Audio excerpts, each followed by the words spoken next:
우리 이제 집사님이 언제 한번 간증을 하셔야 돼요. 아니 그렇게 집안에서도 일어나지 못하고 구루마 끌고 다니면서 힘들어 하시는데 그 간절한 소원을 하나님 들으시고 월요일날 아침에 그냥 벌떡 일어나 버리시다니까. 그 하루 사이에 그냥 벌떡 일어나 버리신 거예요. 참 하나님, 참 우리 하나님 좋으신 하나님이시. 할렐루야. 저는 오늘 가나 혼인집의 기적 이런 제목으로 잠시 은혜를 나누도록 하겠습니다. 예수님이 자라나시고 예수님이 자라신 곳이 나사렛이고 나사렛에서 마주보는 동네가 가나예요. 그러니까 가나 나사렛에서 바라보면 가나 동네가 보이고 가나에서 바라보면 나사렛이 보여요. 제가 이번에 갔다 와서 보니까 그 가나하고 나사렛이 차로 한 5분 거리, 아주 가깝고 그런데 도시가 크기가 비슷해요. 근데 이 예수님은 나사렛에서 사시고 이 가나에 혼인잔치가 벌어졌는데 예수님의 어머니가 먼저 혼인잔치 집에 가 있고 예수님과 제자들이 초청을 받아서 그 혼인집에 참석하게 되었어요. 그래서 이 가나에 가면 이 포도주를 물로 변화시킨 그런 교회가 있어요. 캐톨릭에서 교회를 세웠는데 제가 성지순례 갔을 때 가나에 밤에 도착했어요. 그래가지고 교회 앞에까지 갔는데 교회가 문이 잠겨 있어 가지고 교회 들어가지 못했어요. 이제 7월 달에 가면은 아마 가게 될 겁니다. 굉장히 아쉬웠는데 어쨌든 이 나사렛에서 가나까지는 아주 가까운 거리고 이 가나에 혼인잔치가 있어서 예수님의 어머니가 그 집에 가서 먼저 도와주고 있었고 예수님과 제자들이 초청을 받아서 그 혼인잔치에 참여하게 됐어요. 근데 유대인들의 혼인잔치는 이 하루에 우리나라처럼 1시간에 끝나는 것이 아니고 며칠 동안 계속되고 어떤 데는 일주일, 어떤 데는 2주일까지 계속돼요. 야곱이 저 바다나람에서 레아와 결혼을 할 때 자고 나니까 라헬이 아니고 레아였어요. 그래서 외삼촌 라반에게 따지니까 우리 지방 전통이 먼저 언니보다 동생을 먼저 결혼하는 법이 없고 언니를 먼저 결혼시키네. 그러니 라헬을 위해서 7년 동안 더 봉사해라 하면서 7일 동안 혼인잔치를 벌였어요. 7일 동안 혼인잔치를 하는 겁니다.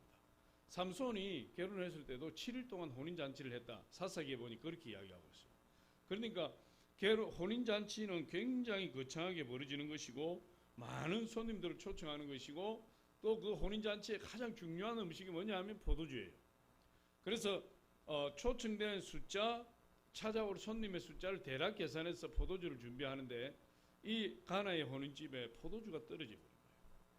그러니까 가장 중요한 음식이 포도주고 포도주를 만들려고 밭에 가서 포도를 따서 만들 수도 없는 노릇이고 어쨌든 그 집안에 기적이 일어나야 되는데 그때 예수 그리스도께서 돌 항아리 6에 놓여 있는 그 속에 물을 채우고 하나님 예수님께서 그 물을 포도주로 만들어 주셔서 그 집안의 문제를 해결해 주셨다.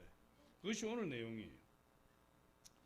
그런데 그 포도주를 만들고 나니까 그 포도주가 먼저 내놓은 포도주보다 나중에 나온 포도주가 더 질 좋은 포도주라 오히려 그 신랑이 연회장으로부터 칭찬을 받았더라. 그렇게 이야기하고 있어요. 기적이 일어난 거죠. 그래서 오늘 말씀을 통해서 어떻게 이 기적이 일어났는지 교훈을 우리가 받기로 합니다. 첫 번째로 보니까 기적은 예수님을 초청할 때 일어나요. 우리가 예수님께 나와서 부르짖고 기도하고 간절하게 예수님의 은혜를 간구하는 때가 언제냐 하면 문제를 당했을 때예요. 어떤 사람이 울고불고 기도하느냐? 문제를 당했을 때, 병이 들었을 때, 사업이 망했을 때, 그리고 여러 가지 해결할 수 없는 일들이 일어났을 때 그때 간절하게 예수님 찾아요. 예수님 도와주세요. 예수님 한 번만 저에게 나타나 주세요. 이렇게 기도해요. 성경에도 보니 중풍병자가 병이 깊어졌을 때 도저히 고침받을 길이 없을 때 그 친구 네 사람을 불러서 예수님께 그 병든 몸뚱아리를 들어내렸을 때 치료안 받았어요. 12년 혈류증 앓은 여인이 가진 거 다 허비하고 병원을 다 찾아다니고 의사들 다 찾아다녔는데 고칠 길이 없을 때 마지막 예수님께 나아가서 인생 그 병을 치료받고 새로운 인생을 살게 된 것을 우리가 볼 수 있어요. 그런데 성경에 보면 많은 사람들이 문제를 당했을 때 고통 가운데 예수님께 나아가는 모습을 우리가 볼 수 있어요.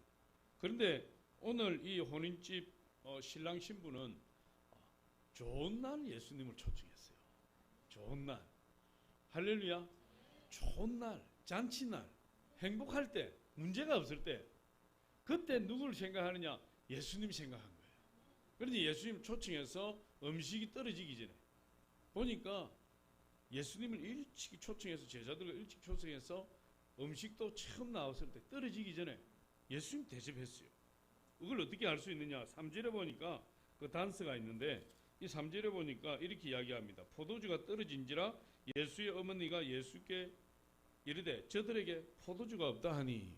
그러니까 저들에게, 다른 사람들에게, 그러니까 많은 하객들이 있는데 예수님과 예수님의 제자들은 많은 음식을 먹고 그리고 배불러서 그 가정을 축복했는데, 좀 지나니까 생각보다 하객들이 많이 몰려와서 다른 사람들에게 줄 포도주가 떨어졌다, 이렇게. 그러고 볼 때 예수님은 일찍 초청받아서 일찍 가서 그 잔치를 즐겼다, 이렇게 볼 수 있어요. 그러니까 이 예수님과 제자들은 잔치가 시작될 무렵에 초청을 받은 것 같아요. 그래서 충분히 그곳에서 즐기고 기뻐하고 그리고 그 가정을 축복했어요. 이 신혼부부가 이 혼인집이 이 기적을 체험할 수 있었던 이유가 예수님을 대접했기 때문이다, 이렇게 볼 수 있어요. 물론 우리 예수님은 대접을 한다고 응답해 주시고 대접을 안 해준다고 응답을 안 해주시는 그런 분은 아니에요. 그러나 그럼에도 불구하고 이 혼인집에서는 예수님을 극진히 대접했을 때 예수님께서 그 집안의 문제를 해결해 주셨다는 것이에요. 그렇기 때문에 저와 여러분이 좋은 일이 있을 때, 문제가 없을 때, 평화로울 때, 잔치하는 일이 있을 때, 그때 제일 먼저 누굴 초청해야 되느냐? 예수님 초청해야 돼요. 할렐루야. 그러니까 우리가 건강할 때 주님을 위해서 더 열심히 봉사하고, 또 건강할 때 주님을 위해서 더 헌신하고, 우리 가정이 평화롭고 내 삶이 평화로울 때 주님 앞에 나와서 더 기도할 수 있는 그런 사람이 돼야 돼요. 꼭 문제가 있을 때 주님 앞에 나와서 울고불고 할 뿐만 하는 것이 아니라, 내가 좋을 때, 여러분 사람과의 관계도 그래요. 하나님과의 관계뿐만 아니라 사람과의 관계도 내가 여유가 있고 내가 문제가 없을 때, 남들이 힘들고 어려우면 내가 도와주는 겁니다. 나에게 부탁을 할 때 내가 넉넉하게 도와주면, 내가 힘든 일을 당하고 어려운 일을 당할 때 그 사람에게 내가 나를 도와달라고 했을 때 그 사람이 거절하지 않는 거예요. 근데 내가 평소에 내가 좋을 때, 내가 잘 될 때 인색하고 도와달라는 손길도 매몰차게 팽개치고 그렇게 하다가 내가 도움을 요청하게 되면 도움을 받을 길이 없어요. 예수님이 그렇게 이야기하시는 겁니다. 마태복음 7장 12절에 보니까 우리 같이 한번 읽어보겠습니다. 시작. 그러므로 무엇이든지 남에게 대접을 받고자 하는 대로 너희도 남을 대접하라. 이것이 율법이요 선지자니라. 남에게 대접을 받고자 하는 대로 대접을 하면 우리가 대접을 그렇게 받는 겁니다. 할렐루야. 예수님도 정도의 차이는 있지만은 우리가 예수님을 닮은 거예요. 우리가 하나님 닮은 거예요. 우리에게 있는 성품이 예수님께 더 완전하게 있어요. 그러니까 예수님도 똑같아요. 우리가 평소에 예수님께 잘하면, 문제가 없을 때 예수님을 잘 섬기고 예수님 잘 대접하게 되면, 내가 문제가 생겼을 때 예수님께서 발벗고 우리를 도와주시는 거예요. 소매를 걷어붙이고 우리를 도와주시는 거예요. 할렐루야. 그래서 말라기서에 보니까 이 이스라엘의 지도자들에 대한 책망이 나와요. 이스라엘 지도자들이 평소에 하나님을 어떻게 섬겼느냐. 평소에 보니까 하나님을 섬긴다고 하면서 절름발이, 눈먼 거, 병든 거, 썩어 빠진 덩어리, 그런 걸 가지고 예수님 하나님 섬겨요. 그랬더니 하나님이 그렇게 하나님을 섬기는 이스라엘 지도자들에게 뭐라고 이야기하느냐. 그 눈물고 병들고 다리 저는 그 썩어 빠진 떡을 가지고 너희 총독에게 한번 갖다 줘 보아라. 너희 총독이 어떻게 하는지 한번 보아라. 그렇게 이야기해요. 그러면서 내가 너희의 기도를 듣지 아니할 것이라. 그렇게 이야기해요. 말라기 1장 7절로 9절 내용인데 우리 같이 한번 읽어보겠습니다. 시작. 너희가 더러운 떡을 나의 제단에 드리고도 말하기를 우리가 어떻게 주를 더럽게 하였나이까 하는도다. 이는 너희가 여호와의 식탁은 격렬히 여길 것이라 말하기 때문이라. 만군의 여호와가 이르노라. 너희가 눈먼 희생제물을 바치는 것이 어찌 악하지 아니하며 저는 것 병든 것을 드리는 것이 어찌 악하지 아니하냐. 이제 그것을 너희 총독에게 드려보라. 그가 너를 기뻐하겠으며 너를 받아주겠느냐. 만군의 여호와가 이르노라. 너희는 나 하나님께 은혜를 구하면서 우리를 불쌍히 여기소서 하여보라. 너희가 이같이 행하였으니 내가 너희 중 하나인들 받겠느냐. 그럼 그렇게 이야기해요. 우리 하나님도 우리하고 똑같은 분이야. 할렐루야. 그래서 우리가 하나님 모양과 형상을 닮았어요. 우리에게 있는 성품은 하나님에 있어요. 그래서 그걸 공유적인 성품이라 이렇게 공유. 하나님과 우리 다 같이 공유하는 거예요. 그러니까 사랑하기도 하고 또 슬퍼하기도 하고 이런 게 다 하나님께 있는 것을 우리가 받았어요. 근데 이제 비공유적인 성품이 있어요. 우리 하나님은 영원하시고 전지전능하시고 무소부재하시고 그런 거 우리에게 있을 수 없어요. 하나님께 비공유적인 성품이 있는 반면에 우리 사람에게 나타나는 많은 성품들은 본래 하나님에게부터 온 거예요. 그러니까 우리에게 잘하는 사람은 내가 더 잘 해주고 싶은 거예요. 우리 하나님도 똑같습니다. 하나님께 최선을 다해서 하나님을 섬기고 하나님을 대접하면 우리 하나님도 최선을 다해서 섬기고 대접하는 자를 더 잘 해주고 싶어 하는 거예요.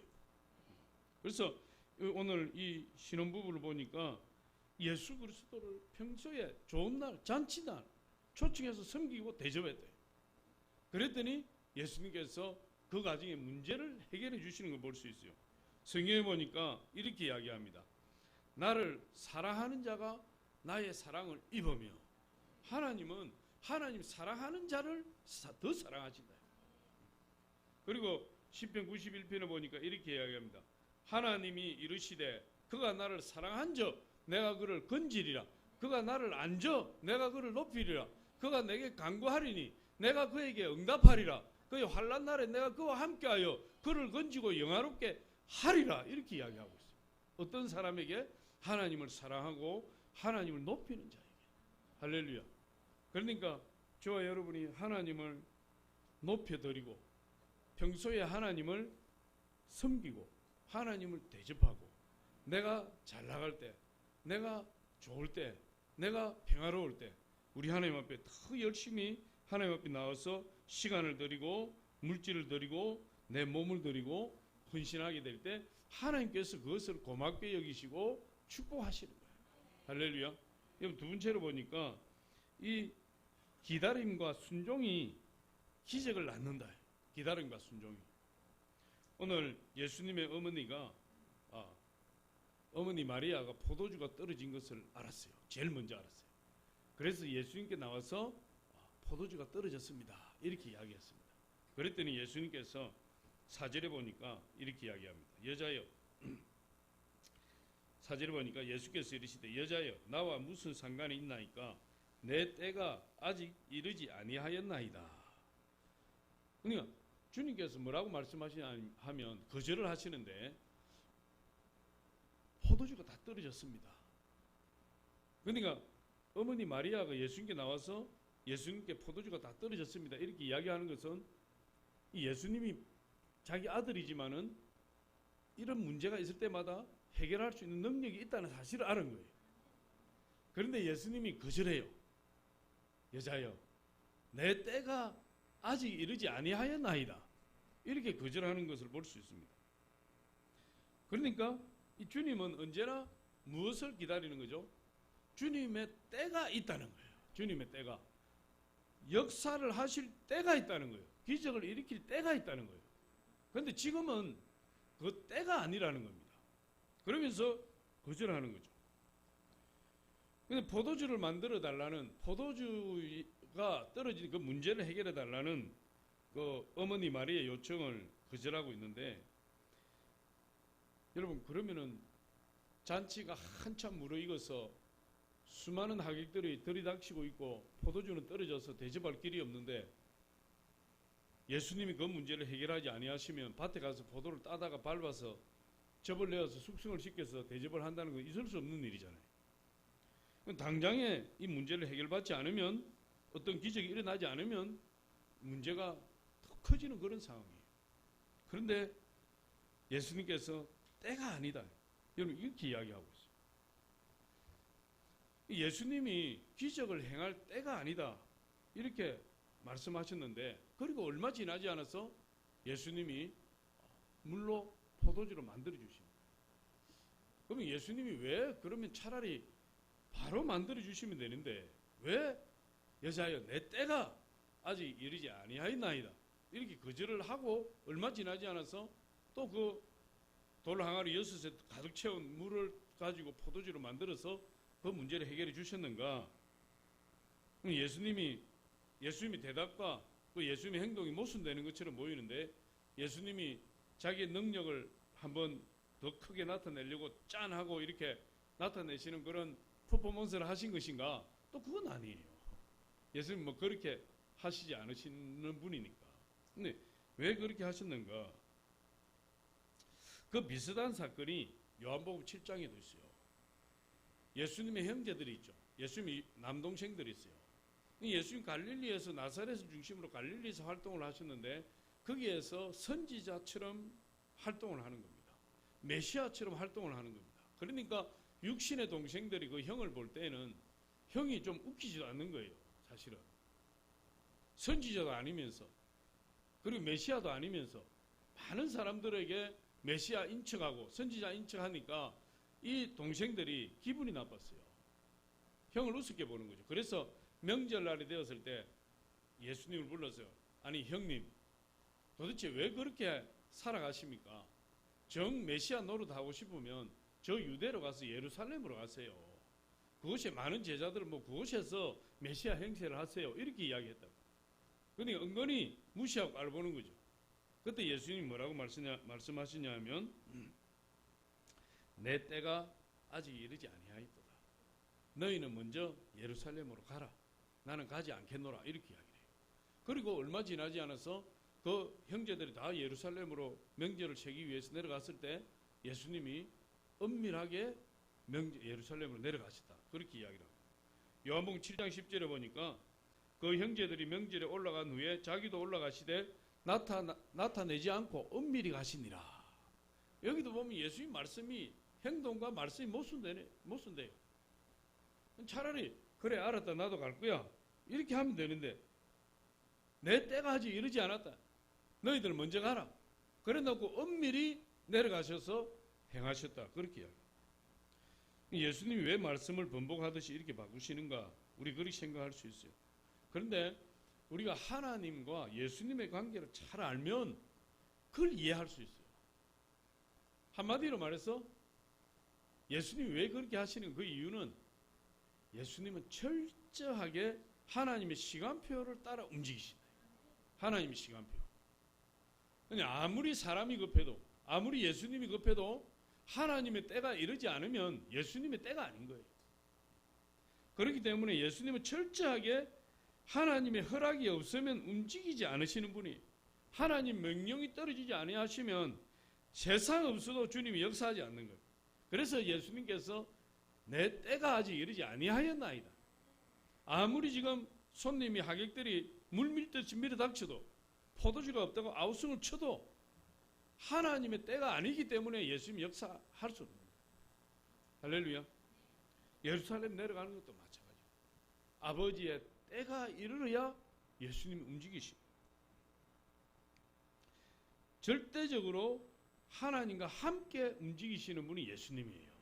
예수님 독자적으로 움직이시는 거 아니에요. 마태복음 8장 28절로 29절에 보니까 그렇게 말씀하고 있어요. 우리 한번 성경 한번 보겠습니다. 마태복음 8장 28절로 29절.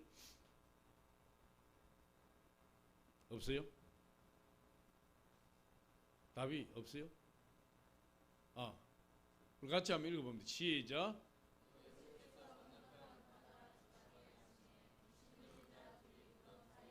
저거 아닌데. 요한복음. 같이 한번 읽어봅니다. 시작. 이에 예수께서 이르시되 너희가 인자를 든 후에 내가 그인 줄을 알고 또 내가 스스로 아무것도 하지 아니하고 오직 아버지께서 가르치신 대로 이런 것을 말하는 줄도 알리라. 나를 보내신 이가 나와 함께 하시도다. 나는 항상 그가 기뻐하시는 일을 행함으로 나를 혼자 두지 아니하셨느니라. 예수님 뭐라고 고백하고 있습니까? 내가 스스로 아무것도 하지 아니하고 오직 아버지께서 가르치신 대로 이런 일을 말하는 줄을 알리라. 나를 보내신 이가 나와 함께 하시도다. 그렇게 이야기합니다. 그런데 예수님은 하나님의 시간표대로 움직이시지 예수님 독자적으로 행하지 않으신다. 이게 우리에게 주는 교훈이 있어요. 그러면은 우리가 하나님 앞에 기도할 때 우리는 마음이 급해요. 마음이 급하고 응답받을 시기를 내가 정해놓고 기도하는 때가 많아요. 하나님, 지금 부도가 났는데 하나님 내일 은행 마감 시간 전에 이 돈이 다 돼야 됩니다. 그건 내 때예요. 내 때. 할렐루야. 하나님 내일 은행 마감 전에 끝나야 됩니다. 그건 내 때야. 하나님 때가 아니에요. 근데 우리는 항상 기도의 경중이 있겠지만 어느 정도 내 마음속에 그것을 딱 정해놓고 기한을 정해놓고 날짜를 정해놓고 그때까지만 기도하는 경향이 있어요. 그래서 그때까지는 그래도 좀 열심히 기도하다가 그 내가 정해놓은 기한이 지나가고 점점 문제가 꼬이기 시작하고 힘들어지기 시작하면 그때부터 하나님을 원망하는 거예요. 하나님, 기도하면 주신다고 하지 않았습니까? 왜 하나님, 왜 오늘까지 안 주십니까? 왜 이때까지 응답 안 해주십니까? 하나님 언제까지 응답하시렵니까? 왜 이때에 응답하지 않습니까? 그렇게 기도할 때가 있다. 그것은 오늘 성경을 볼 때 하나님 뜻대로 하는 기도가 아니에요. 우리가 기도하지만 기다릴 수 있어야 돼요. 하나님 기적을 체험하려면 기다릴 수 있어야 돼요. 왜? 하나님 때가 임해야 응답이 임한다고요. 그러니까 기도하고 조급하면 안 돼요. 하나님 때가 이르기를 정 마음이 급하면 이렇게 기도합니다. 하나님 때를 앞당겨 주시옵소서. 정 급하면 하나님 때가 언제인지 알지 못하지만 하나님의 때를 하루라도 앞당겨 주시옵소서. 그럼 그렇게 기도합니다. 그렇게. 그러니까 이 어머니 마리아가 예수님의 때가 아직 이르지 않았다고 말씀을 들었을 때 하인들을 불러서 당부를 해요. 두 가지 당부를 해요. 그 내용이 5절인데 그의 어머니가 하인들에게 이르되 너희에게 무슨 말씀을 하시든지 그대로 하라 하니라. 여기에 두 가지 당부가 들어요. 첫 번째는 뭐냐? 예수님이 다시 말씀하실 때까지 기다리라는 거예요. 예수님이 다시 말씀하실 때까지 기다리라. 두 번째로는 무슨 말씀을 하시든지 그대로 순종해라. 그런 거예요. 기다리고 순종해라. 그래야 하나님 역사하신다. 그래요. 그래서 주님이 말씀을 하실 때까지 기다리라. 응답하실 때까지 기다리라. 할렐루야. 그런데 그럼 기다리는 것을 오해하면 안 돼요. 그럼 우리가 기도를 했는데 하나님이 때를 기다리라 했다고 해서 그때부터 기도하지 않고 그냥 기다리는 사람이 있어요. 포기하고 기도를 포기하고. 그런 뜻이 아니에요. 여기서 기다린다는 것은 끊임없이 응답이 될 때까지 기도를 하면서 기다리는 거예요. 기도를 하면서 내 때에 응답받기를 원하는 것이 아니라 계속해서 기도하면서 하나님 때가 이르기를 기다리는 거예요. 그렇게 할 때 기적이 일어나는 거죠. 우리 주님은 성경에 계속 기도에 대해서 이야기해요. 너는 내게 부르짖으라. 내가 내게 응답하겠고 내가 알지 못하는 크고 은밀한 일을 내게 보여주리라. 너는 내게 부르짖으며 와서 내게 기도하면 내가 너희의 기도를 들을 것이라.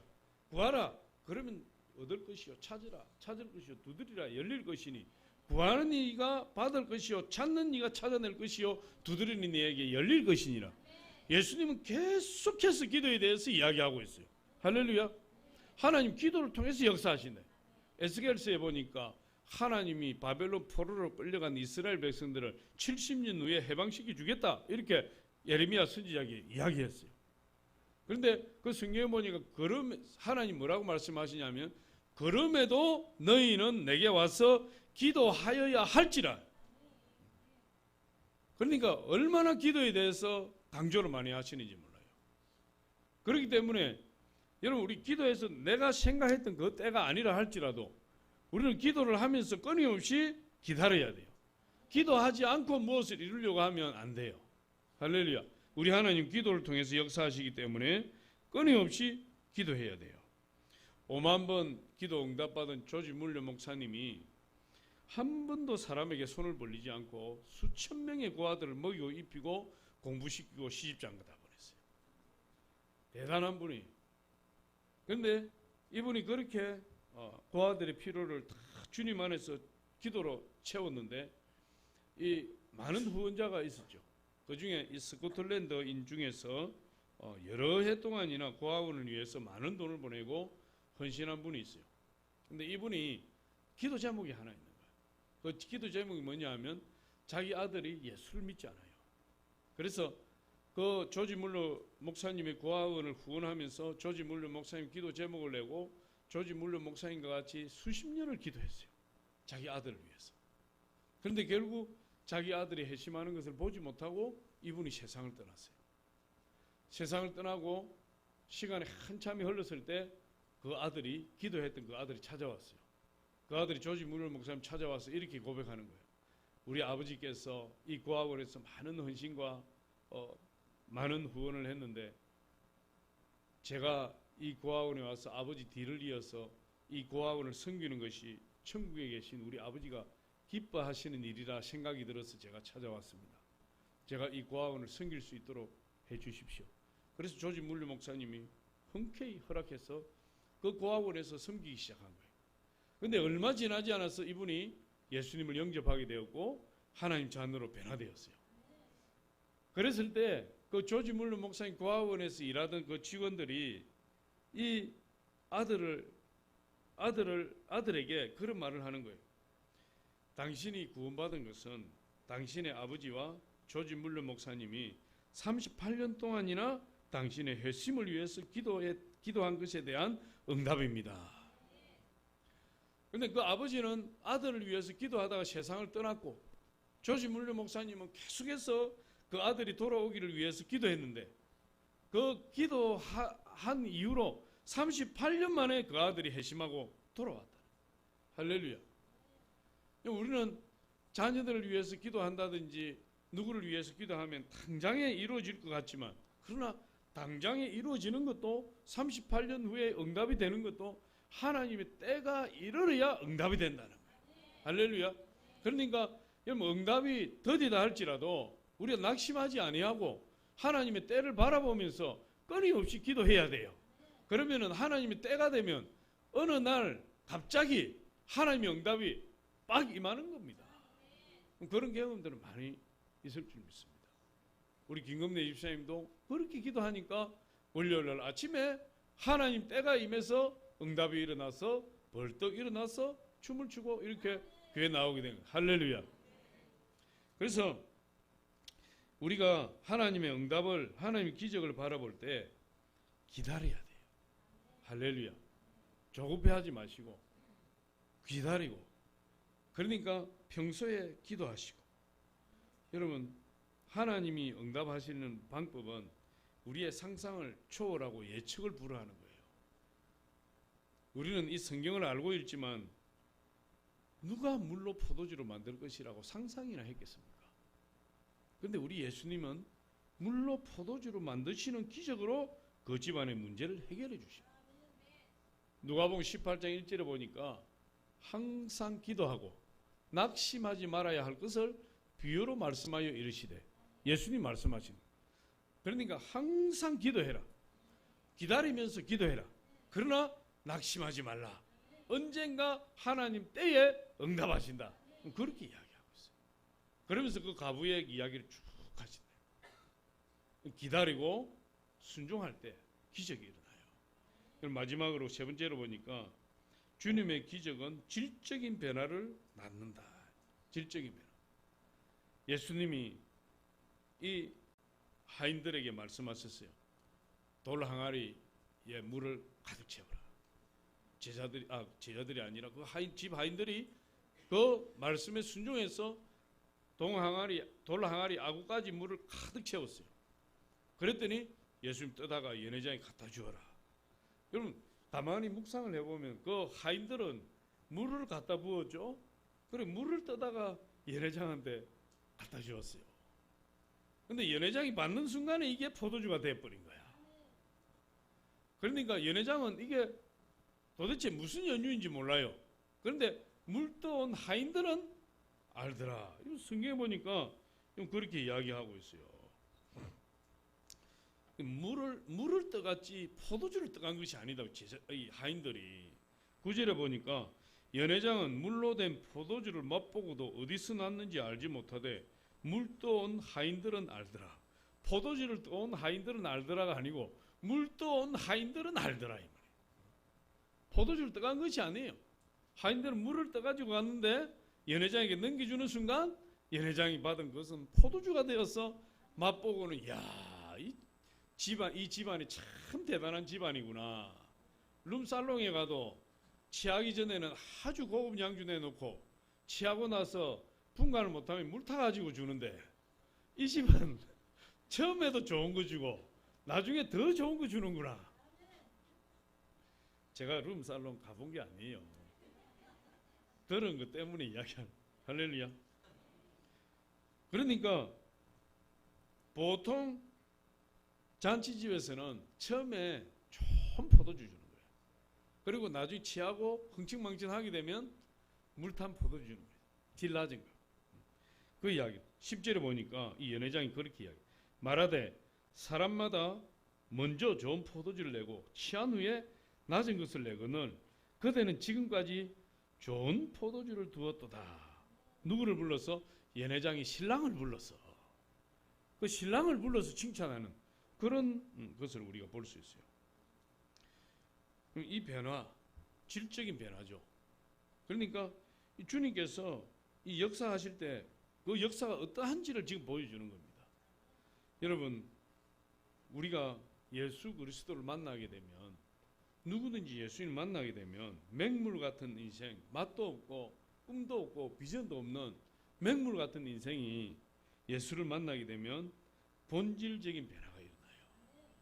그래서 어디서 와서 왜 살며 어디로 가는지 알지 못하고 방황하는 인생이 예수님 만나는 순간에 내가 왜 이 세상에 태어났으며 내 인생이 무엇을 위해서 살아야 되는지를 알게 돼요. 맹물처럼 아무 뜻도 의미도 없이 살아가던 인생이 예수를 만나는 순간에 향기로운 그런 사람, 가치 있는 사람으로 변화되는 것을 볼 수 있어요. 비전을 품게 되고요. 세상 탐욕에 사로잡혀 살아가던 사람들, 세상 가치관에 사로잡혀 살아가던 사람들이 하나님 나라의 가치관에 사로잡혀서 하나님 나라를 위해서 기쁘게 살아가게 되고 질적으로 변화돼 버려요. 나는 아직 그러지 않았는데요. 나는 아직도 세상이 내 안에 많이 있고 예수님 만나도 기쁨이 없는데요. 예수님 더 깊이 만나야 돼요. 할렐루야. 예수님 더 깊이 만나면 그렇게 돼요. 그런 사람들은 뭐 공부를 많이 했다고 우쭐대지도 않아요. 돈이 많다고 교만하지도 않아요. 얼굴이 잘생겼다고 뻐기지도 않아요. 그렇다고 얼굴이 못생겼다고 또 자존감이 낮아지지도 않아요. 돈이 없다고 위축되지도 않아요. 또 건강이 별로 좋지 못하다고 뒤로 물러서지도 않아요. 내 있는 모습 이대로 자랑스럽게 우리 하나님 앞에 나갈 수 있어요. 할렐루야. 그러면 예수님을 만나면 물이 포도주가 되듯이 예수님을 만난 사람들은 향기롭고 거룩한 인격자로 변화돼요. 그리고 예수님께서 오늘 또 이 사건을 통해서 우리에게 주시는 교훈이, 예수님은 우리에게 좋은 거 주시, 좋은 거. 예수님 은혜도 그래요. 우리가 예수님 믿으면 믿을수록 더 좋아요, 나빠요? 더 은혜가 깊어지고, 예수님 만나면 만날수록 예수님이 더 새롭고 예수님 만나면 만날수록 예수님 더 좋은 분이에요. 할렐루야. 사람은 그런 경우가 드물어요. 사람은 자꾸만 알아가면 알아갈수록 문제가 생겨요. 문제가. 다 그런 것은 아니에요. 성경에 보니까 문명이 발달하고 과학이 발전하고 말세가 될수록 사람들이 악해지고 교만해지고 무정해지고 자기밖에 모르고 돈만 사랑하고 그렇게 된다고 이야기했어요. 디모데후서 3장 1절에 이하에 쭉 보니까 말세를 만난 사람들의 모습을 쭉 이야기하는데 그렇게 사랑이 없고 무정할 수가 없어요. 그럼 그런 사람 만나면 만날수록 어떻게 됩니까? 힘들어지는 거지. 공고해지는 거죠. 그런데 우리 주님이 주시는 은혜는 이와 반대예요. 예수를 처음 믿을 때는 뭐가 뭔지 잘 몰랐고 예수님이 그렇게 좋은지 몰랐는데 예수님을 알아가면 알아갈수록 예수님을 가까이 하면 가까이 할수록 처음보다 지금이 더 좋고 지금보다 내일이 더 좋고 올해보다 내년이 더 좋고 예수님 깊이 알면 알수록 예수님이 점점 새로워져요. 하나님 말씀도 마찬가지예요. 소설책은 한 번 읽고 두 번 읽으려면 내용을 다 알기 때문에 보기도 싫어. 던져버려. 그렇잖아요. 성경 말씀 읽으면 읽을수록 그 안에서 새로운 샘물이 솟아나와요. 읽으면 읽을수록 새로워져. 10번을 읽어도 10번 다 새로워요. 신기하다. 희한하다. 어떻게 소설책은 두 번 읽기 싫은데 하나님 말씀 읽어도 새롭고 사람은 만나면 만날수록 점점 알아가면 알아갈수록 호기심이 없어지는데 예수님은 알아가면 알아갈수록 그 깊이를 알 수가 없고 만나면 만날수록 예수님의 신비가 넘쳐서 그냥 어쩔 줄 몰라요. 그러니까 예수님은 자꾸만 깊이 만나면 만날수록 예수님이 새로워져요. 근데 예수님만 새로워지는 것이 아니라 예수님을 자꾸 만나면 만날수록 예수님이 새로운데 예수님이 새로운 만큼 내가 새로워지는 거예요. 놀라운 일이에요. 할렐루야. 얼마나 좋은지 모른다. 예수님의 은혜를 우리에게 넘치도록 주시는 거예요. 여러분 예수님께서는 조금도 우리를 실증내지 않아요. 24시간 예수님께 그 머리처럼 달라붙어 있어도 예수님 우리를 싫어하지 않아요. 사람은 그럴 수가. 예수님께 달라붙어 있을수록 예수님 더 좋아하고 예수님께 가까이 올수록 더 좋아하시고. 그래서 처음에는 내가 별 볼 일 없는 사람인데 예수님을 만나고 예수님께 가까이 있고 예수님 그냥 껴안고 이렇게 달라붙고 다니니까 예수님이 나를 축복하시는 거예요. 점점 축복하셔서 처음에는 별 볼 일 없는 인간인데 예수님께 붙어 있으면 붙어 있을수록 예수님이 나를 축복하시고 점점 축복하시는 장대한 인간으로 축복하시는. 할렐루야. 나중에는 나한테 부족한 것이 하나도 없어요. 아쉬운 것이 하나도 없어요. 부러운 것이 하나도 없어요. 대통령도 부럽지 않고 재벌도 부럽지 않고 어떤 사람도 부럽지 않아. 예수님 한 분 있으니까 만족하게 돼요. 성경에도 보니까 내 시작은 미약하였으나 내 나중은 창대하리라. 우리 하나님 역사하시는 거예요. 하나님께서. 이 감성 조명으로 유명한 이 필룩스라는 회사가 있어요. 그걸 설립하신 분이 노시청이라는 회장님이에요. 이분이 40년 전에 그 회사를 구멍가게처럼 시작을 했대요. 구멍가게처럼 시작을 했는데 40년이 지나서 세계적으로 인정받는 글로벌 브랜드로 그 회사가 성장했는데 연매출이 1천억이에요. 1천억. 근데 이분이 이렇게 고백해요. 지난 40년 경영 인생 가운데 하나님은 당신의 뜻을 따르고 순간순간 최선을 다했을 때 모든 위기 가운데서 건지시고 안위하게 해주셨습니다. 이렇게 고백했어요. 이분이 사업을 운영하면서 절체절명의 위기를 맞닥뜨린 순간에도 세상과 타협하지 않고 하나님의 뜻과 하나님 방식에 따른다는 원칙을 세우고 오직 주님 바라보고 사업을 운영했다고 이야기해요. 그래서 이렇게 고백해요. 사실 제가 처음 사업을 시작할 때는 구멍가게처럼 작은 규모였는데 늘 걱정되고 힘들어서 잠을 못 이룬 적이 많았습니다. 처음에는 내 방식대로 내 뜻대로 발버둥 쳐봤는데 남는 것은 근심 걱정밖에 없었습니다. 하루는 더 이상 견딜 수 없고 너무 절박해서 차를 길가에 세워놓고 하나님께 살려달라고 절규하는 기도를 했습니다. 그리고 결심하기를 이제 하나님의 방식대로만 하겠습니다 하고 결심했습니다. 그것이 하루아침에 되는 것은 아니었으나 최대한 하나님의 방법으로 하려고 노력했습니다. 그렇게 사업을 시작한 지 시간이 1년, 2년 흘러가면서부터 전혀 걱정하지 않게 되었습니다. 이것이 나의 간증입니다. 그리고 40년 만에 매출 1천억을 올리는 세계적인 기업으로 성장해버린 거예요. 예수님은 가까이 할수록 축복하시는 분이에요. 예수님 가까이 모실수록 예수님이 축복하시는 분이에요. 성경에 보니까 이 다윗은 자기 한 몸 의지할 것이 없는 사람이었어요.